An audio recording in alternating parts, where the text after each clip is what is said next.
শুভ দুপুরের অনেক অনেক শুভেচ্ছা জানাই আমার সকল বন্ধুদের। তো আজকে দুপুরে বানিয়েছিলাম ভেজ ডাল আর আলু পোস্ত। তো কড়াইয়ের মধ্যে প্রথমে আমি তেল দিয়ে পাঁচফোড়ন, তেজপাতা আর কাঁচা লঙ্কা দিয়ে দিলাম। তো এর মধ্যে কিন্তু নুনও দিয়েছিলাম অল্প পরিমাণে। তো তারপরে কিন্তু দিয়ে দেবো আলুটা। তো আলুটাকে কিন্তু নুন হলুদ দিয়ে ভালোভাবে ভেজে নিতে হবে।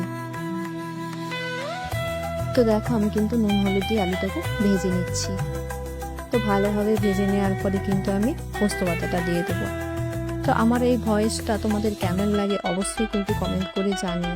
তো দেখো আমার কিন্তু আলুটা ভাজা কমপ্লিট। এবারে কিন্তু দিয়ে দিলাম পোস্ত পাতা। তো পোস্তটাকে কিন্তু হালকা নেড়ে আমি জল দিয়ে দেবো পরিমাণ মতো। তো খুব বেশি জল দেবো না, কারণ আলুটা অর্ধেক সিদ্ধ হয়ে গেছে। তো দেখো আমি কিন্তু জল দিয়ে দিচ্ছি। তো এরপরে কিন্তু কিছুক্ষণের জন্য ঢাকনা দিয়ে ঢেকে রেখে দেবো। তো আজকে আমি এই রেসিপিটা কাঁচা লঙ্কা দিয়ে করেছিলাম, তো গুঁড়ো লঙ্কা ব্যবহার করিনি, তাই তরকারির কালারটা এরকম।